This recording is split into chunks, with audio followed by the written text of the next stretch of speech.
Hey Besiegers, how you doing today? Okay, today we're going to look at Rube Goldberg machines. Again, first time making one of these, someone suggested it to me. Mine's is not a true Rube Goldberg in that you have to do some work to get things moving, whereas you normally just press a button and the thing is up and running. In this case, the user has to get to the other end of the park and find the trigger or the switch and switch it on. It's just to put a bit extra fun in it, so it's a platform element to it then. It relies for the most part on fire, ballistics, gravity and explosions to get its energy to make everything happen. There's no automata, there's no constantly spinning wheels or anything like that, or machine moving parts. So it's quite basic from that kind of point of view. But it works very well. It's quite good. Took quite a long while to build this one. I'm surprised. I thought it would be a lot easier. Okay, hammer time there. You know what that's for. You can figure it out, or you will see in a minute. Right, okay, let's have a quick go now. Now, we'll just make this a very fast go round, and then later on I'll break it down and I'll explain a lot of it to you. But as you see, you start off with a little platform and a four-wheel cart. It's a good idea to avoid running over those posts because, as you see, you get beached on them time again. And that's the first way through of 3 to get actually onto the ramp proper. Once you are on the ramp and running down, things start to get a lot easier, a lot quickly. All you have to do is avoid these balls catching you up, which they will always chase you, always. And here they come, doink, and there you go, you're at the trigger. There it is there. And that sets the whole machine going, what you see. Bang, slide, and away we go. So that's it, it's all happening now. You can just sit back and enjoy the show. I've done 3 runs of this and tried to take different angles each time so that you can see it in a different manner. But there is a lot going on, so I didn't quite catch it all. But there you go, we'll feel underweight. And this target just comes down and the hot oil sets fire to it and we're away on that one. Explosions. Now it's gone off in 3 directions now. The village in the back, as you see, bang, it gets blown up. The village behind us there, it gets blown up. And then this gets initiated and we get the Star Wars shot. Use the force, Luke. 2 down the pipe and it's away. So that's quite good. There we go. Right, you can see that brace. It runs the full length of the part and then comes up to these gears here. Right, and then there's another long brace. Takes you all the way back to here, which releases that catch, which sets. Right, watch the little car in between the teeth. Right, when it hits the trigger, the sprockets move straight away. There's no lag, no delay, no nothing. So it's a good way of getting things happening from one side to the other, and they always behave exactly. That's not like the fire; they are just spot on. Hey, bit of breakdancing up there. He's looking good. Okay, one more time. So this actually sets 2 things in motion. One is the tap to the head to kill him, and the other one is it sets the first ball moving down that chute, as you can see, and there's a little stopper there because it was getting ahead of the ball and stopping the ball, so all sorts of little things you've got to solve. There you go.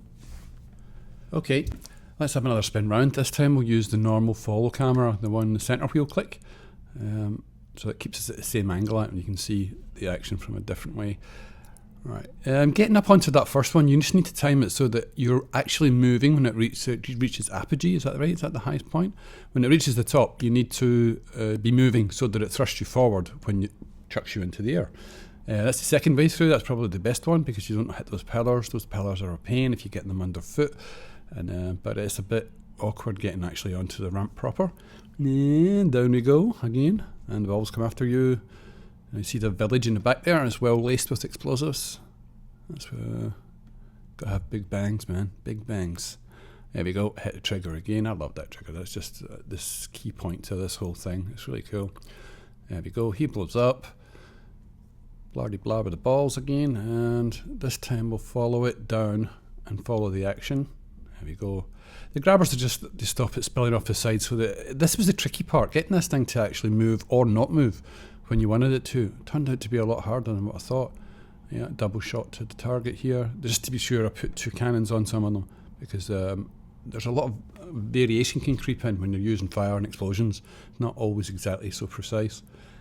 For instance, the statue. it will break up differently every single time, and pieces can get onto your slide. There you go, bang. Right.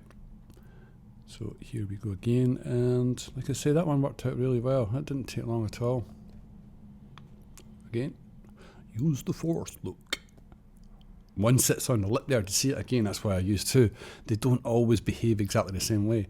Maybe the fire upsets them a little bit. There's the two cannon that start off the far end explosions. One of them hits that sail up there, the wing up there, and starts the cycle going down. And the other one carries on and knocks out those explosives at the back, which it didn't do there. You see that? Generally it does. The fail rate on this thing is very low. It can fail sometimes though, I'll be honest with you, it really can. Because we're using explosions and fire, it's erratic, chaotic. But generally it's very good. It just sticks to what it's doing and it does it. I like the shot coming up. It's just, I had the follow camera on it and it stayed with it. Yeah, that's quite good. Alrighty, one more time. Now we'll do it from above here and we'll manually go around with it. And it's a nice jump that. Once you've got it down, once you've practiced it and you're good at it, it's a nice feeling just to chuck it up in the air. Feels so real. The physics is spot on. This is the hard one. Going between these pillars here, if you get it right, you're okay. But if you get it even a little bit wrong, some of that shit will get underneath your wheels and you'll get beached and that's it, game over. So you have to be careful with them. Here we go. Nice drop and a tumble for show. It always looks like the balls are not coming, but they do. They always catch up with you. So you need to have your face up against this thing so they don't swarm over you or bust a wheel off. Quick turn and away again. Doink. I'll have a different angle this time. I'm surprised how long that fireball takes to come down that chute because there's quite a low friction affair between the two of them. I mean, I've used them for trains, so if they're sliding, they go faster than if they are rolling, which is kind of odd, I think. Anyway, down it comes. Bump, and then the big one comes down. If you notice at the tower, there's a wall of wood at the castle keep entrance, and that's because the explosives kept coming out all the time, rolling out all over the place.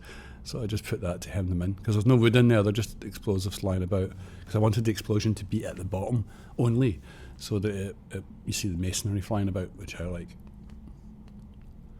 There you go, and another one chucks off into the distance there. Boing, delayed explosion. It's good. Great fun to make, and I've watched that a fair few times as well. It's quite interesting. Yeah. So there we go.